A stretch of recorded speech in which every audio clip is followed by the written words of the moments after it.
Muy buenas noches a todos ustedes. Bienvenidos al Canal 8, a este canal tinerfeño y de toda Canarias. Hoy en el programa de Crítica en 8 para debatir, para centrar el debate en algo que todos los días tendría que ocuparnos a todos y que no siempre nos ocupa, digo a todos los conciudadanos. Vamos a hablar de los discapacitados. Y para eso, pues queremos agradecer aquí, esta noche, en directo, la presencia de doña Encarna Morales, que es la directora de la Unidad de Discapacitados del IACS, del Cabildo Insular de Tenerife. Buenas noches. Muy bienvenida, doña Encarna. También queremos saludar, dar la bienvenida a don Andrés Guillén, director administrativo de la ONCE en Tenerife. Antes se llamaba delegado, pero... Antes. Antes. Creo que ahora la denominación exacta es la que he comentado antes, de director administrativo. Muy buenas noches. Don Andrés, muchas gracias por estar aquí. Encantado. También contamos con don Aurelio Cruz, un colega, periodista de La Opinión de Tenerife. Bienvenido. Gracias, buenas noches. Y don Benito Codina, viceconsejero de Asuntos Sociales del Gobierno de Canarias. Señor Codina, muy bienvenido a este debate. Muchas gracias, bien hallado. Bien, queremos agradecer a ustedes, también se lo agradeceremos después, a todos aquellos que han hecho declaraciones y que irán apareciendo a lo largo del programa. Incluso les invitamos a que al pie de nuestra pantalla en este momento el realizador pues va a tener la amabilidad de colocar la dirección electrónica para que todos ustedes puedan dirigirse en directo a este canal y plantear pues aquellas sugerencias, aquellas críticas, aquellas opiniones coincidentes o discrepantes con lo que aquí se diga esta noche. Gracias también por esa colaboración. Este es un canal pluralista y como es un canal pluralista admite evidentemente todas aquellas opiniones, todos aquellos puntos de vista que puedan emitirse desde distintas instancias, ideologías, pensamientos, de aquella audiencia que tenemos, que es y que aspiramos a que sea la de toda la sociedad en su conjunto. No nos dirigimos a una élite concreta, nos dirigimos a todos ustedes. Comenzaremos, como es habitual, con un informe inicial para, romper un poco la primera barrera sobre este tema. Vamos a escuchar ese primer informe preparado por los servicios informativos y por el equipo de este programa. El día a día de los discapacitados es la lucha en una sociedad que les discrimina. Es toparse con todo tipo de barreras, empezando por las físicas. Viven en ciudades que, en general, ignoran sus necesidades. Prioridades y derechos como la movilidad no se garantizan. Y no hablamos de los bordillos de las aceras rebajados, algo básico, sino del acceso a edificios públicos o a la propia vivienda. Cada uno de los peldaños de estas escaleras es, además de un obstáculo psicológico, la dura evidencia de la falta de conciencia y solidaridad. Pero son muchas las asignaturas pendientes, como los semáforos acústicos para los invidentes o los teléfonos de texto para los discapacitados auditivos. Un colectivo, este último, que se ve sumido a la fuerza en su propio mundo. Un mundo sin la comunicación ordinaria, con dificultades para pedir un café o para comprar una prenda de ropa. Más crueles aún que los obstáculos físicos son los morales. Desviar la mirada ante un disminuido, considerar al otro diferente. Aunque también es cierto que en muchas ocasiones la respuesta está en la superación de los propios complejos surgidos de la discapacidad. De ahí la necesidad de estimular el equilibrio personal. Las minusvalías físicas o psíquicas no son casos aislados. 11 de cada 100 canarios padece algún tipo de discapacidad, ya sea temporal o crónica. Son los últimos datos del Instituto Nacional de Estadística, que sitúa a nuestro archipiélago como la tercera comunidad autónoma con mayor tasa de discapacidad, solo por debajo de las regiones de Murcia y Galicia. Unas cifras que tienden a incrementarse en parte debido al aumento del número de accidentes laborales o de tráfico e incluso al progreso de la medicina, que logra salvar muchas más vidas en casos de graves patologías o traumatismos. Porque solo el 10% de la población discapacitada lo es desde su nacimiento, es decir, que su enfermedad es congénita o debido a complicaciones en el parto. El resto la debe a accidentes o al desarrollo de una enfermedad. Sin embargo, las organizaciones de discapacitados pasan en el archipiélago por un mal momento. Dicen que están a punto de quebrar por dejadez institucional, porque no tienen una financiación estable. Por eso, 16 asociaciones se han unido para redactar un manifiesto contra la política social del gobierno regional que lleva años prometiendo el Plan Integral de la Discapacidad. Y fue por eso por lo que se suspendieron parte de los actos con motivo del Día Europeo de las Personas con Discapacidad. Al Ejecutivo Regional le han llovido las críticas estos últimos días. También los ecologistas agrupados en Benmajec han denunciado ante el diputado del Común, Manuel Alcaide, que se incumple con la Ley de Accesibilidad y supresión de barreras físicas. Una ley que desde hace 6 años obliga, sobre el papel, a elaborar planes de actuación para eliminar las barreras urbanísticas y de transportes y a establecer un presupuesto para este fin. En ese intento por desarrollar la igualdad de oportunidades reconocida en la Constitución española, también los cabildos insulares han solicitado al Gobierno de Canarias que con carácter urgente active el Plan de Atención a la Discapacidad que nació en abril en Lanzarote. Un plan que pretende crear en 6 años 1.339 plazas en centros de atención a los discapacitados para acabar con los problemas de financiación y mejorar la calidad de los servicios que se prestan.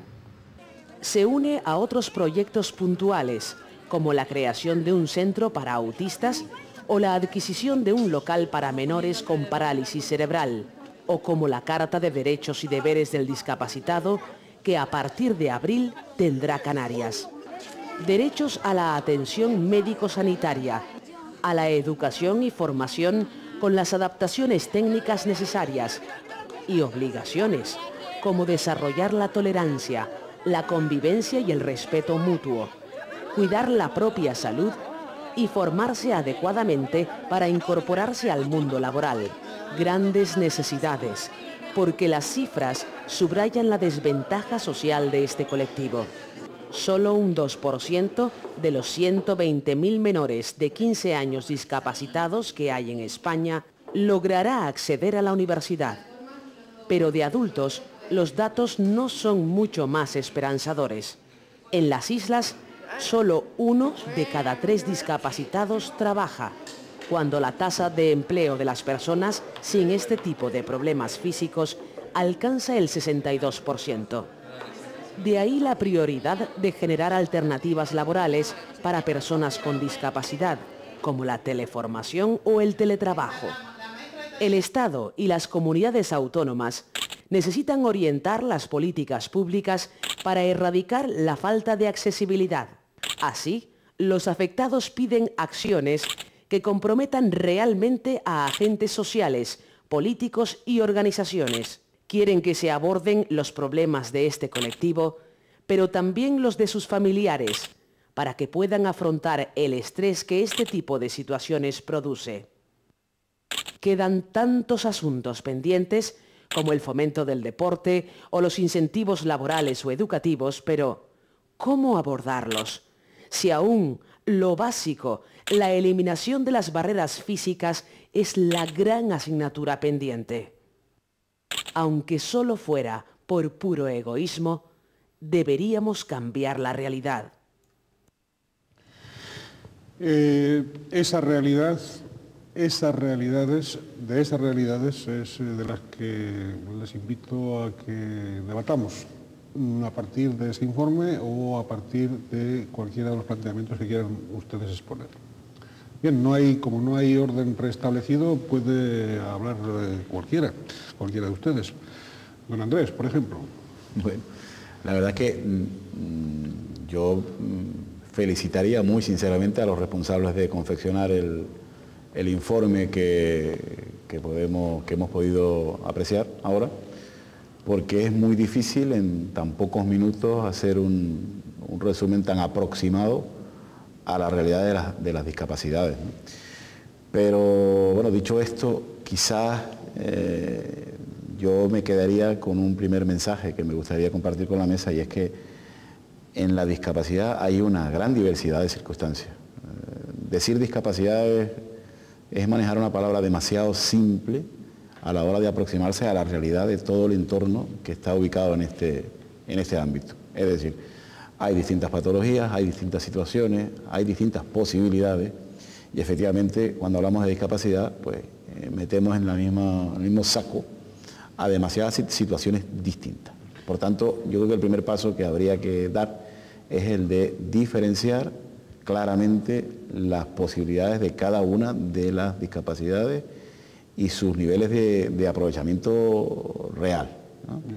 O sea que la discapacidad, cuando hablamos de discapacidad, estamos hablando de un universo muy heterogéneo. Es muy grande, es enorme, diferente, O sea, la realidad de Aurelio, compañero aquí en la mesa, no tiene nada que ver con la mía, y la nuestra, a su vez, no tiene nada que ver con la de un sordo, y si hablamos ya de un afectado de parálisis cerebral, etcétera, pues estamos hablando de cosas completamente diferentes. Pero sin embargo habrá, habrá como un común denominador o algunos puntos esenciales en que todos esos diferentes discapacitados sí que coinciden en algún tipo de nexo, ¿no? Bueno, hay una coincidencia obligada, y es la búsqueda efectivamente de mecanismos en esta sociedad que permitan a cada discapacitado incluirse dentro de la sociedad en condiciones de igualdad. Bien, a eso vamos. Sí, A ver, doña Carla, eso es la igualdad. La igualdad, que es el término que buscamos todos, ¿no? Sí. Una puntualización muy importante, ¿no? Y va encaminada a donde van las tendencias hoy en día. Hoy la Organización Mundial de la Salud declara cualquier alteración funcional para sentarse en el mundo normalizado como una discapacidad, ¿no? Entonces, desde el año 2000 está la nueva clasificación internacional de la funcionalidad que dicta la Organización Mundial de la Salud, circulando y difundiéndose entre los colectivos, entre los profesionales que trabajamos en el sector. Y sí que en ese mundo se aprecia pues esa diversidad que decía Andrés. Y lo más importante es el análisis individual de cada uno de ellos, la potencialidad de cada uno de insertarse en el medio normalizado. Ese es el objeto. Bien, don Aurelio. No, bueno, yo, claro, evidentemente yo comparto con el resto de los compañeros de la mesa la complejidad que tiene el término discapacidad, pero yo creo que cuando se habla de discapacidad no se refiere a la persona, se refiere a la sociedad. La sociedad está discapacitada para aceptar un grupo de personas que tienen una serie de diferencias. Esa es la realidad. Los discapacitados no somos nosotros, es la sociedad. Me explico. Evidentemente esa es la igualdad que tenemos con todos, somos personas. Con una diferencia, unos somos rubios, otros morenos, pelirrojos, bueno, pero somos personas en el fondo. Y como todos apostamos por vivir dentro de una sociedad, aceptamos las reglas. Bien. ¿Qué pasa? Que bueno, hemos pasado de un periodo que se llamaba integración, donde unos terceros se encargaban de ubicarnos pues para entrar dentro de esa corriente que es el día a día que tenemos todos. Hemos pasado de ese periodo, que eran los años 80-90, con otro periodo que se llama normalización. ¿Qué ocurre en la normalización? Que somos ciudadanos, y como ciudadanos queremos participar de pleno derecho dentro de la sociedad.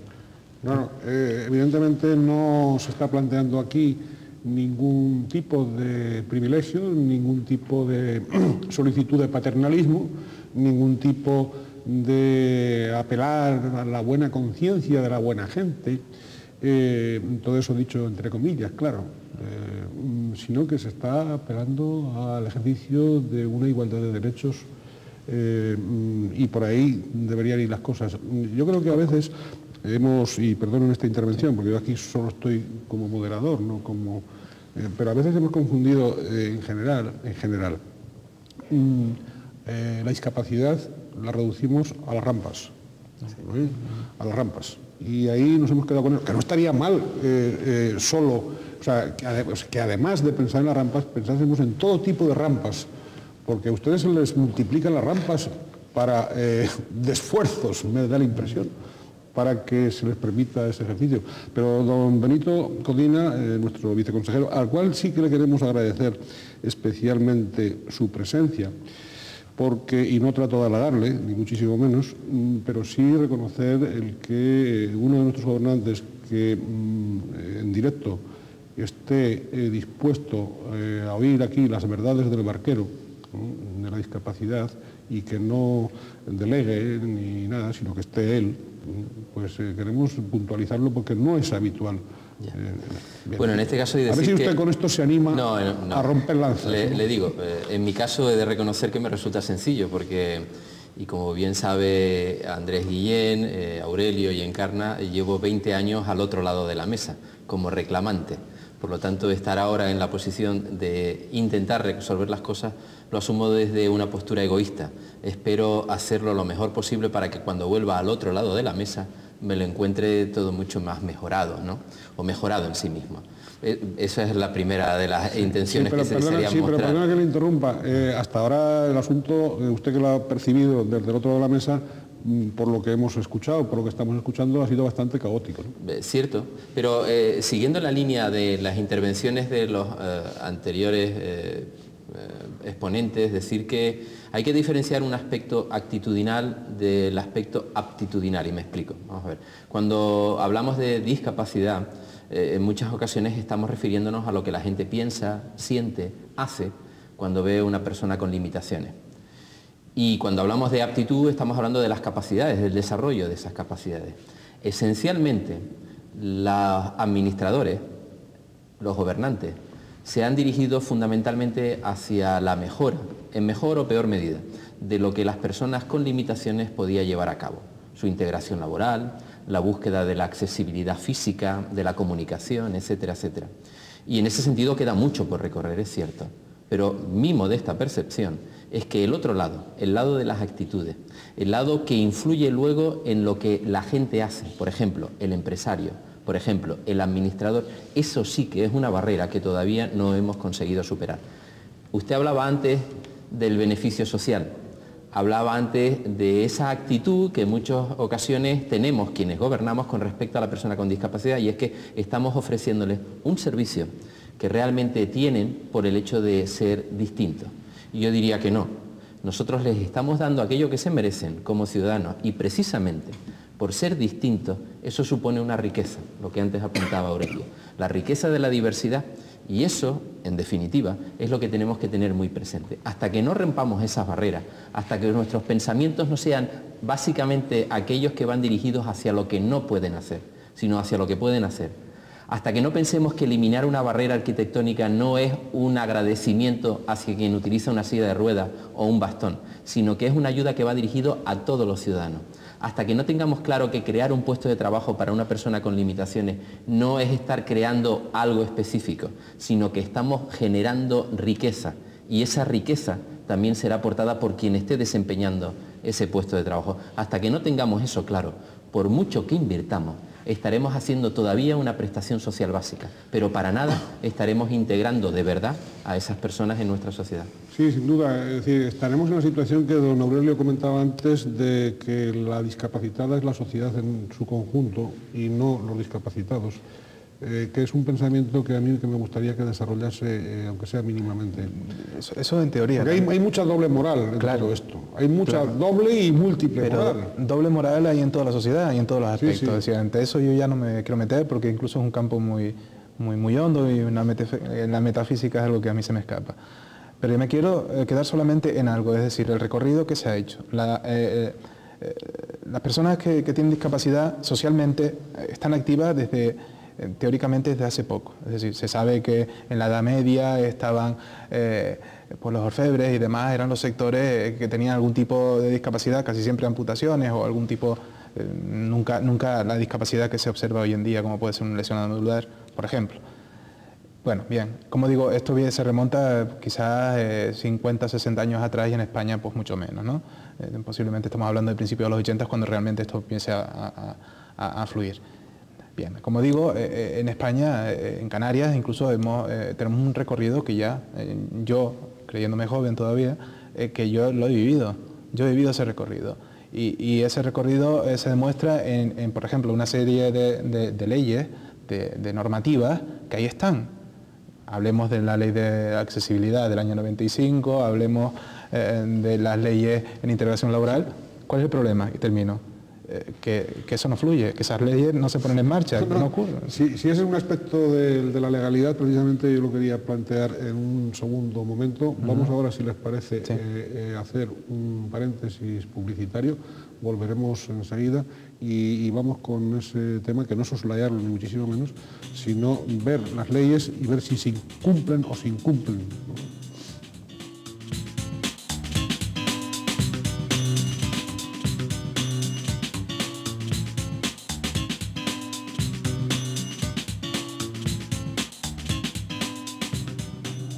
Después de este breve paréntesis, continuamos en este programa de Crítica en 8 con el debate de hoy en directo para todos ustedes sobre los discapacitados. Hemos tenido lo digo para aquellos de ustedes que se hayan incorporado ahora, hemos tenido una primera fase de un informe y de las primeras intervenciones de nuestros invitados de hoy. Y ahora vamos a continuar con declaraciones de personas que están también vinculadas a este universo, en el cual pues ha quedado un poco definido como de bastante capacitado frente a una sociedad bastante discapacitada, de momento, ¿no?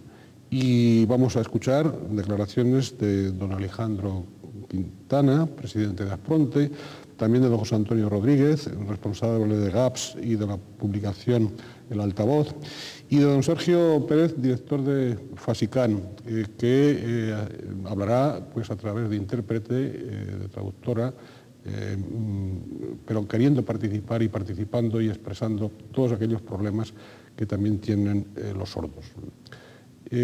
Por cierto, tenemos que pedir ciertas disculpas a algunos de los sordos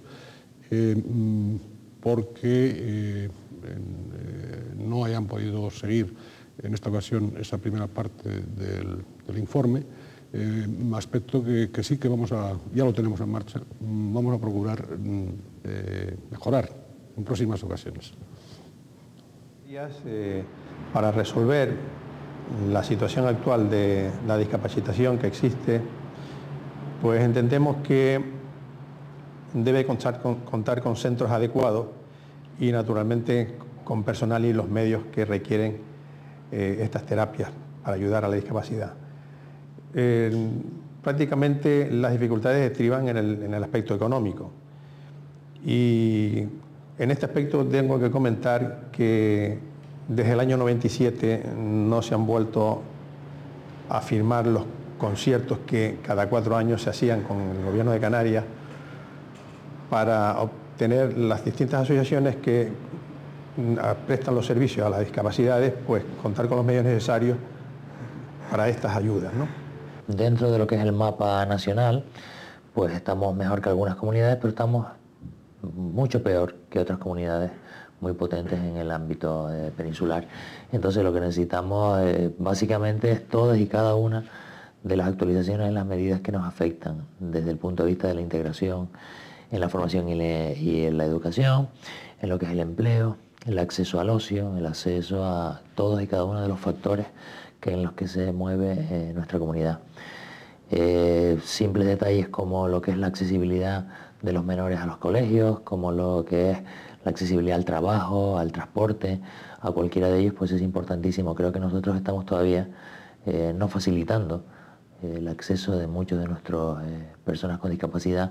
En primer lugar, o el objetivo más claro, sería romper las barreras de comunicación. Esa sería la prioridad, eliminar las barreras de comunicación. Esto quiere decir que una persona sorda a la hora de acceder a alguna institución pública si necesita romper una barrera de comunicación, iría en este caso acompañado de un intérprete. Por ejemplo, en un aeropuerto que haya subtítulos, la televisión, a la hora de ver programas, pues ¿cómo podrían eliminar esas barreras de comunicación? Pues colocando subtítulos o adaptando en un lado de la pantalla la figura del intérprete. Lo primero, para cualquier persona sorda es eliminar las barreras de comunicación. La firma de este acuerdo, que es el plan de ayuda a la discapacidad, ya digo, era una cosa inminente, pero ha pasado más de un año y esto no se ha firmado. Con lo cual las asociaciones, muchas de ellas en situación muy crítica y desesperada, están abocadas a tener que hacer una reducción de servicios, e incluso algunas me han dicho que a lo mejor tienen que cerrar, porque claro, si no hay recursos no pueden pagar el personal especializado. Ante sus limitaciones, sobreponerse a ellas y hacer uso de sus mejores valores y sus mejores luces frente a sus sombras, en el sentido de ser capaz de aprovechar sus capacidades residuales o sus mejores capacidades para enfrentarse a sus discapacidades y ser capaz de ponerlas muy por encima y sacarle partido.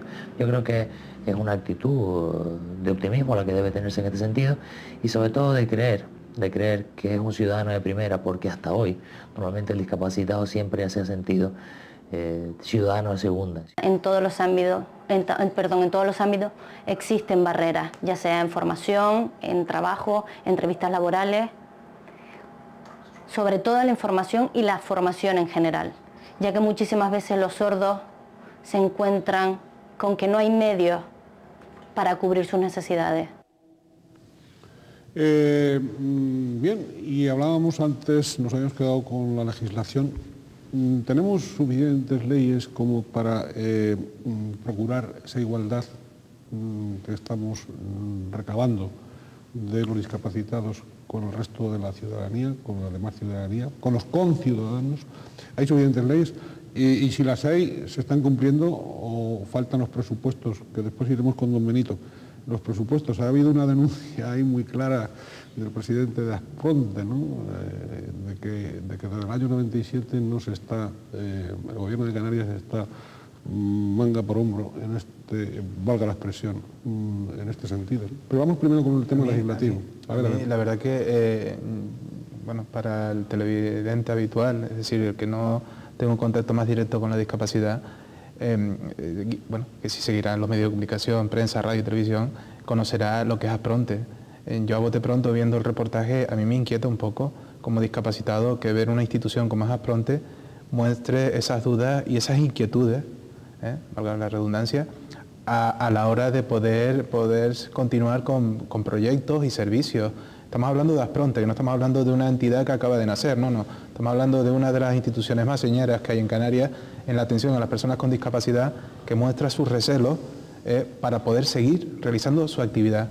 Yo solamente, a modo de pregunta incluso y de meditación, si se puede, lanzaría sobre la mesa, incluso a los televidentes, que se plantearán qué pasarían con aquellos niños que están yendo, niños porque son los que van los que atiende esta institución, esos centenares de niños que van a Aspronte y que de repente, de un día a otro, por cuestiones económicas, según nos comentan, se quedarían en la calle.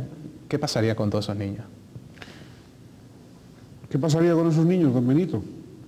Bueno, decir que se ha mencionado en varios puntos de los vídeos que hemos tenido la oportunidad de ver un programa, que es el programa de atención sociosanitaria para las personas con discapacidad, un programa que tiene como fundamento básicamente dos ideas. En primer lugar, homologar los servicios que en la actualidad se prestan.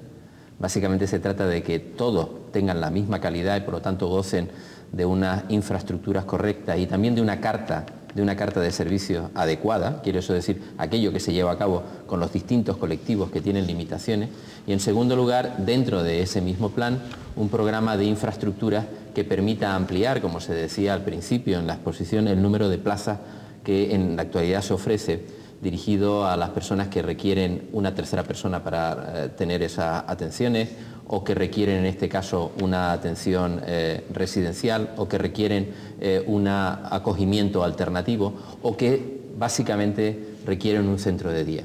Bien, decir que ese plan, ese programa, tiene una duración que va desde el año pasado, que se empezó a fundamentar, hasta el año 2011. que tiene una primera fase que llega hasta el año 2007 y que en su conjunto el programa conlleva una inversión muy importante, muy importante. Sin ir más lejos, este mismo año, que estamos precisamente en esa primera etapa de homologación con los cabildos, en una cofinanciación del 50%, o sea, de ese presupuesto la mitad lo pone el Gobierno de Canarias y la otra mitad los cabildos insulares, decir que desde el Gobierno de Canarias se van a aportar 5 millones de euros. Eso quiere decir que estamos hablando exclusivamente para la homologación 2004. Para la homologación de esos servicios va a haber el año que viene 10 millones de euros, 5 aportados por el Gobierno de Canarias y 5 aportados por los cabildos. Además de eso, desde el Gobierno de Canarias, que también cofinancia, porque reconsideremos que cuando estamos hablando de personas con limitaciones, hablamos de la responsabilidad de las tres administraciones: administración autonómica, administración insular y también administración municipal. Bueno, decir que en este sentido, para este año próximo, porque estamos abocados a él, solamente en subvenciones que van más allá de ese plan sociosanitario que he citado, la Consejería de Empleo y Asuntos Sociales tiene previstos gastarse más de 4 millones de euros. Sin ir más lejos, ayer en la isla de Gran Canaria ya se firmó un convenio plurianual con 20 organizaciones no gubernamentales de iniciativa social por un importe superior al 1 millón de euros. Quiero decir con esto que la seguridad de la financiación está absolutamente consolidada. Y otra cosa, que es lo que pretendemos, es no solamente garantizarla en el tiempo, de ahí ese plan de infraestructura, sino también apostar por la mejora, por la calidad, porque creemos que no basta con tener servicios, sino que esos servicios realmente presten la atención que requieren estos ciudadanos, independientemente de sus condiciones como ciudadanos. Bien. Y está muy bien esa firma en Gran Canaria. Lo que sí nos planteamos es cuándo se produce la firma en Tenerife y en las demás islas. Inmediatamente después, porque el dinero está presupuestado. Porque siempre da la impresión de que vamos como detrás. No. Plan de empleo, después parece que está modificado.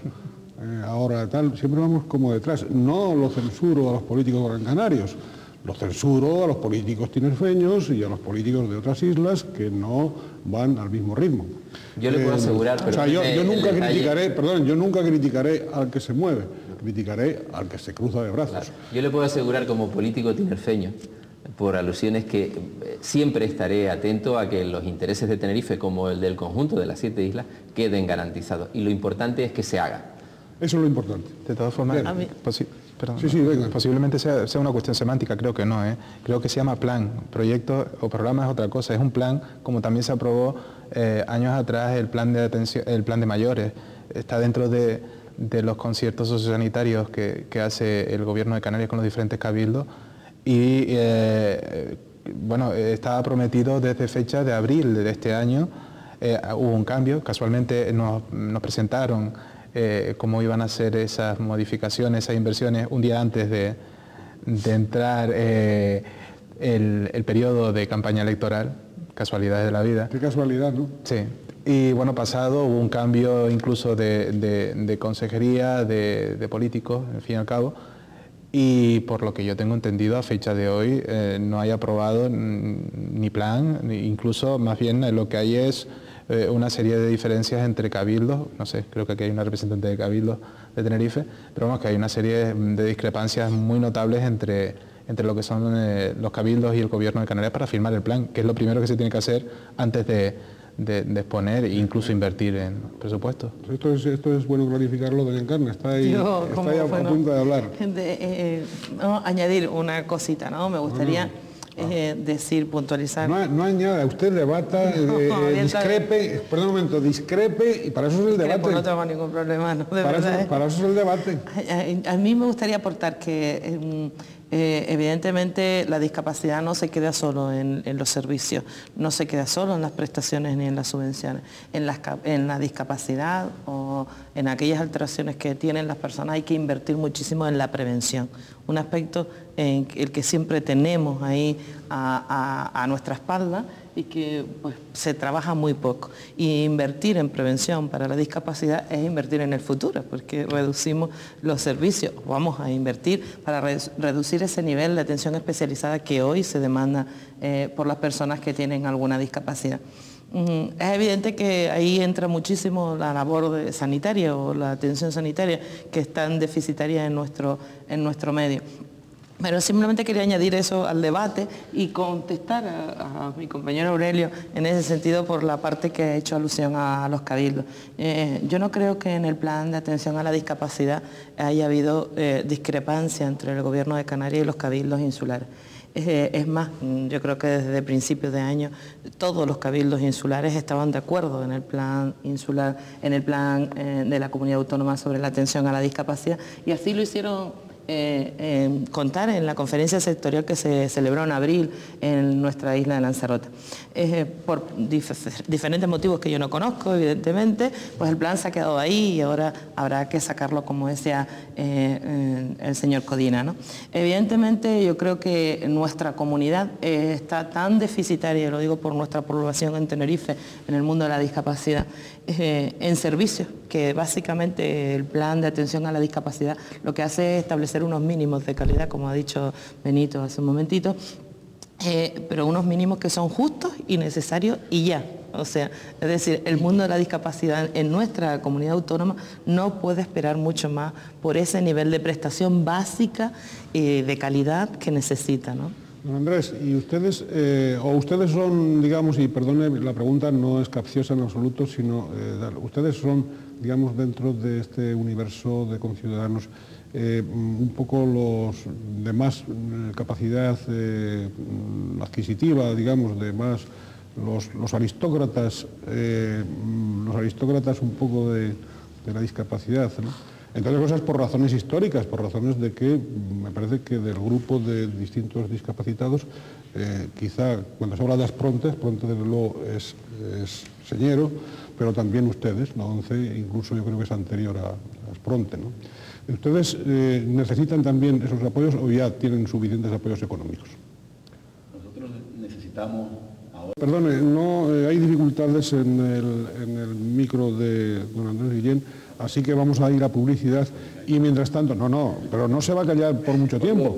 No se va a callar por mucho tiempo, simplemente en cuanto ese micro se arregle, usted va a hablar y va a decir lo que tenga que decir. Vamos a ir a publicidad y mientras tanto se arregla el micro. Aquí las cosas se explican así con naturalidad, sin más explicaciones raras.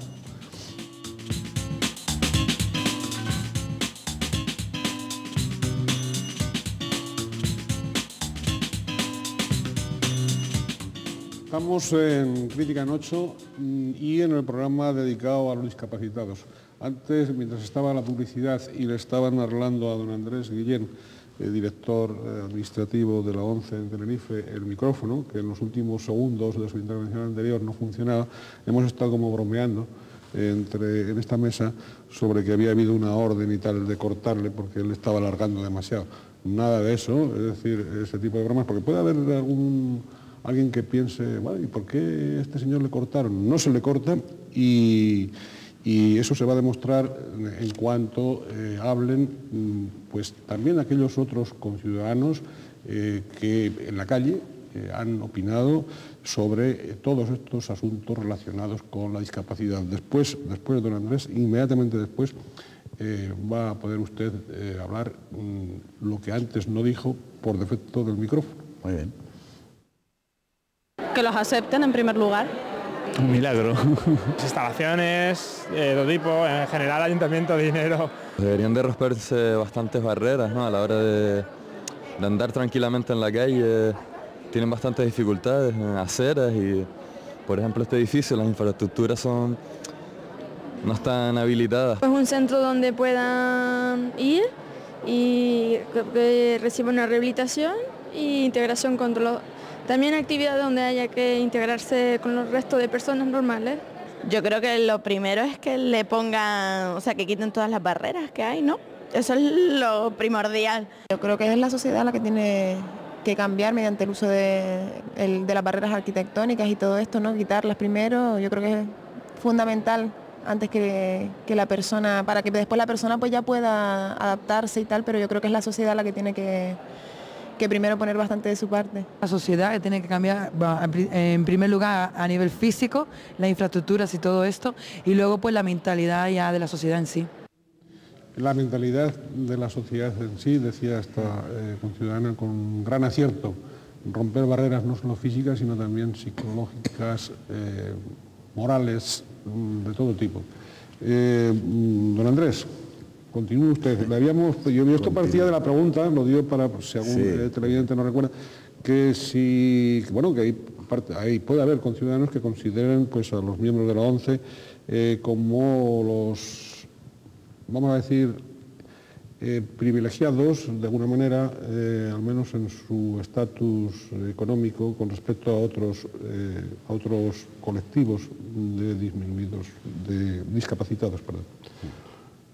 Sí, bien, me parece que iba yo hablando de, bueno, de nuestro desarrollo organizativo, que efectivamente ha tenido una evolución muy importante con respecto a otros sectores de la discapacidad, pero que nuestras fuentes de financiación son suficientemente conocidas por todos, ¿no? Que se ubican claramente en el sector del juego. Bueno, ahora hay una posibilidad muy próxima de nuevos competidores fomentados por la propia Administración del Estado como operadores de juego. Bien, eso es un peligro que atenta contra nuestras posibilidades de pervivencia en el futuro y contra nuestras posibilidades de seguir aplicando políticas de servicio para las personas con ceguera, con baja visión y para un importante número de discapacitados a través de nuestra Fundación ONCE. Dicho esto, lo que quería yo resumir es que, salvando las distancias, estamos también nosotros viviendo un momento difícil, que creemos que vamos a poder superar, pero en todo caso, si algo hay que atribuirle a la Organización Nacional de Ciegos a lo largo de su historia, 65 años, es la capacidad de unirse en torno a un objetivo común. Y ahí puede estar situado uno de los fundamentos del debate de esta noche. Muy bien. Estamos antes hablando de las administraciones y efectivamente queríamos, porque de alguna manera ha salido también el concurso o la cooperación de los ayuntamientos, ¿no? La cooperación de los ayuntamientos es, digamos, tan decidida, no en lo económico, quizás, no lo sé, pero tan decidida como la de los cabildos. Bueno, no lo sé, a la hora de valorarlo, pero sí que es fundamental en el sentido de que es la administración que está más cercana a la persona. Y lo fundamental en la discapacidad es la persona, es el que la persona encuentre un mundo normalizado allí donde, en su entorno social, y ese es su municipio. Por lo tanto, ahí es fundamental pues, no solo las barreras arquitectónicas, que son competencia total y absoluta de las administraciones, en este caso de las municipales en la construcción de los espacios públicos, sino también en las barreras que decía una de las participantes en el informe, de las barreras que tenemos todos en general en relación con el colectivo. Es muy importante la aportación de los ayuntamientos. Yo creo que en nuestra isla tenemos, digamos, una gran sensibilidad de nuestra administración a nivel municipal y unas ganas de involucrarse en ese sentido. No ha habido una conciencia de lo que en la historia, de lo que había que hacer a nivel municipal, y yo creo que eso es lo que justifica el que tengamos esos déficits hoy. No sé, Aurelio, ¿qué? Don Aurelio estaba, perdone que le diga, don Aurelio estaba cabeceando un poco, sí, mientras usted hablaba. A mí lo de estando en el siglo XXI y seguir hablando de la sensibilización, bueno, bien para quien lo quiera coger. Lo que pasa es que yo me siento como una apátrida, es decir, yo creo que no tengo ayuntamiento. ¿Me explico? ¿Cómo es eso? Me explico. Yo soy ciudadano en La Laguna, vivo en La Laguna, pago impuestos en La Laguna, pero no tengo ayuntamiento. Es decir, para cualquier lagunero, cualquiera que conozca la isla de Tenerife, quien quiera, todos somos laguneros los que estamos aquí, excepto creo que Andrés. Pero, bueno, conoce que el Ayuntamiento de La Laguna, yo no puedo ni siquiera pasar la puerta. Es decir, es inaccesible por todos lados. La excusa está en que el patrimonio, la catalogación del edificio histórico. Bueno, si vamos a poner a las piedras por delante de los derechos de las personas, mal vamos. Y estoy hablando de cosas generales, no estoy hablando de una particularidad como puede ser la discapacidad. Bien, pues como para explicarme, yo al Ayuntamiento de La Laguna no puedo acceder. Después hay un ejercicio hipócrita por parte de los políticos, de la gente que está, de nuestros administradores, que es que, bueno, tras reiteradísimas, más de 15 años reivindicando algo tan sencillo como es que se me trate como el resto de mis conciudadanos, pues sí, promesas miles, pero no veo por ningún lado. De hecho, no solamente promesas, aportar soluciones tampoco las quieren, ¿Por qué no lo sé? ¿Por qué no lo sé? Señor viceconsejero, un planteamiento duro y realista el de don Aurelio. ¿Por qué? Es decir, ¿qué es lo que pasa? Que no hay suficiente sensibilidad todavía en muchos de nuestros gobernantes, en algunos de los partidos más representativos. Fíjese, partidos representativos, también representativos, o igualmente representativos de los ciudadanos con discapacidad, igualmente representativos. ¿Y qué es lo que pasa entonces?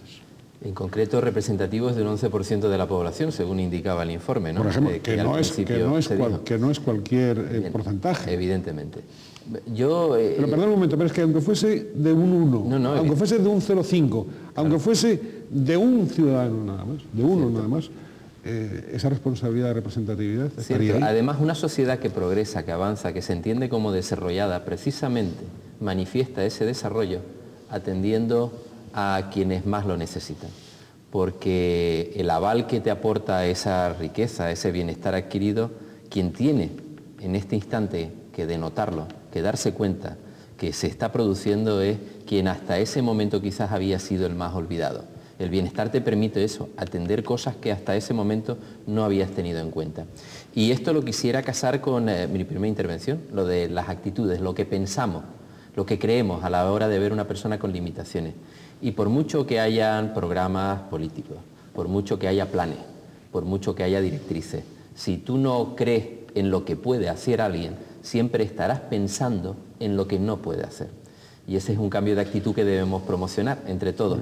Por lo tanto, en ese sentido, y quisiera introducir otro elemento, que aquí no se ha hablado, pero no me gustaría que se cerrara este primer programa, quizás sin tratarlo.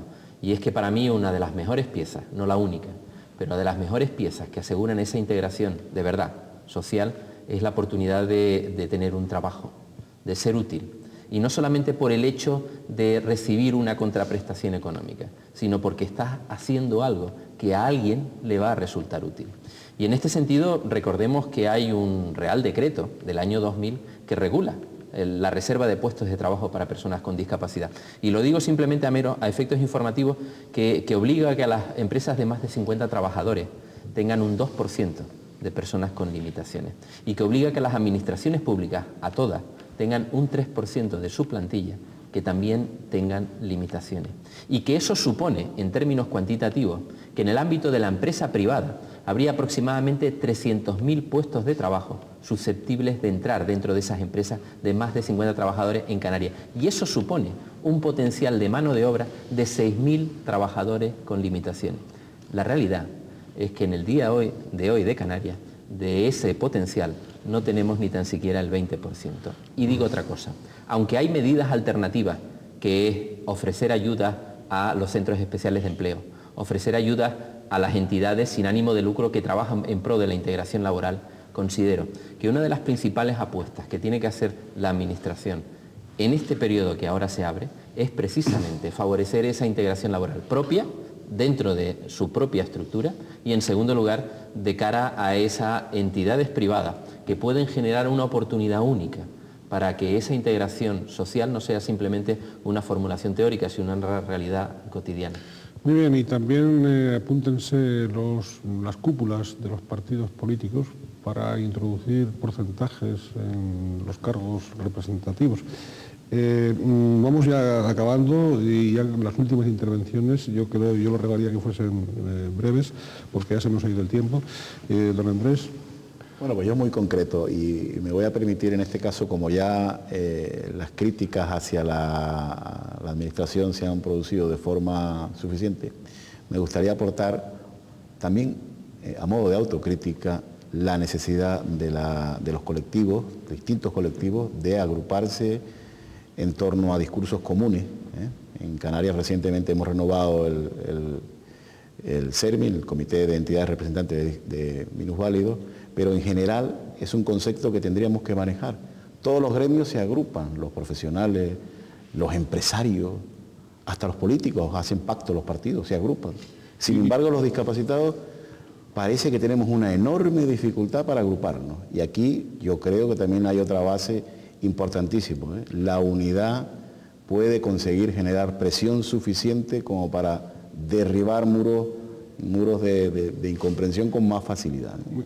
Muy bien, don Andrés, y también ese agruparse reza con ustedes mismos, con otras organizaciones que no sean 11, en el caso de los invidentes. Lo estoy diciendo a propósito del CERMI, el Comité de Entidades Representantes de Minusválidos en Canarias, sí, del cual la ONCE forma parte, está pues intentando abrirse paso dentro de ese mundo difícil que es la de generar un discurso común que nos agrupe dentro de una misma problemática general para todos, ¿no? Muy bien. Doña Encarna. Yo creo que por la parte que me corresponde representar aquí, que es una administración insular, se precisa un empuje, un liderazgo de todas las administraciones. En este caso yo creo que el Cabildo de Tenerife lo ha hecho históricamente. Es el único cabildo en la comunidad canaria que tiene una unidad de discapacidad para atender ese sector y sin duda nosotros lucharemos desde el instituto por una inserción social y laboral, pero ahí a ese nivel se llega con una atención, con un servicio especializado, una atención integral y de calidad. Y si no tenemos esas infraestructuras y esos servicios, difícilmente podemos llegar en todos los ámbitos, en el municipal, en el insular y en el propio de la comunidad autónoma, a que nuestras personas afectadas de alguna discapacidad se integren en la sociedad y lleguen a desempeñar un puesto de trabajo. Sí, les recordamos a ustedes que a pie de pantalla tienen la dirección electrónica de este canal y de este programa para que puedan comunicarse con nosotros todos aquellos que están siguiendo el programa. Don Aurelio. Bueno, a modo de conclusión. A modo de conclusión, esperando que este sea el programa cero de una infinidad de programas que realmente hacen falta pues, para valorar cuál es el día a día de unas personas que tenemos pues, una discapacidad. Solamente comentar algo. Yo reconozco, y además como profesional de periodismo, trabajo que he conseguido por mí. Que vamos, que esto invita a que al resto de las personas con discapacidad, pues que tampoco esperen tanto del paternalismo de la administración, que demostrando están que bueno, que ahí está su función, pero que bueno, que pasarán muchas necesidades y van a esperar a que la administración les consiga algo directamente. Como digo, dentro de mi profesión como periodismo, valorar también la sagacidad de don Ricardo por hacer el programa de estas características en el día de hoy. A nadie se nos escapa que si ha venido este programa es por un motivo, y es porque ha habido un conjunto de colectivos que está reivindicando su malestar ante la administración. Y es por una cosa, no es porque pidamos lo imposible y no se nos dé, es que estamos perdiendo cosas que hemos logrado hasta ahora. Como el chiste, Virgencita, déjame como estoy. Es decir, si es difícil, es una utopía conseguir la normalización de los discapacitados, vale, pero no perdamos lo que hemos conseguido. Bien, Benito, ¿usted quiere agregar más? No, yo simplemente decir que evidentemente hemos de hacer mucho en pro de Canarias. Yo quizás siguiendo ese discurso integrador no deberíamos precisar que si es a favor de los discapacitados o es a favor de los mayores o de los menores, sino que invertir en un colectivo es invertir en nosotros mismos, en todos, porque en cualquier momento, aunque sea de forma transitoria, podemos convertirnos en uno de ellos. Por lo tanto, hemos de tener muy presente que una sociedad del bienestar supone dejar cubiertas todas las necesidades y no dejar ningún franco abierto. De todas formas, sí, solamente un matiz, nada más, un añadido a lo que dije antes, ya que el señor viceconsejero aporta sus buenas intenciones y además reconociendo que lleva bastantes años en este tema, con lo cual todo lo que viene aquí no le viene de nuevo. Solamente una petición que no viene de mí, sino del resto del colectivo, que bueno, ya que la consejera lleva 7 meses en el cargo, 6 meses en el cargo, que bueno, que por lo menos se digne a recibir a los representantes de los colectivos con discapacidad, o cuanto menos contestarles, pero que se digne a recibirles para plantearle el famoso plan de atención a las personas con discapacidad. Bien, pues nada, está hecha la petición, seguro que el señor viceconsejero la trasladará. Diálogo, lo que se pide es diálogo, y a través del diálogo es como podemos empezar a considerar iguales a todos nuestros conciudadanos. Muchísimas gracias a todos ustedes, muchísimas gracias a quienes nos han seguido y hasta el próximo programa de Crítica en 8.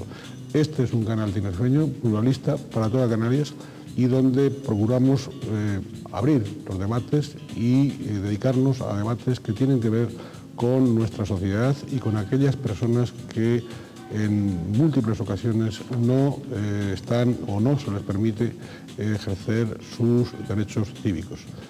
Lo digo al hilo también de la conmemoración de la Constitución. Muy buenas noches a todos. Ha sido un programa en directo, Canal 8, Crítica Noche.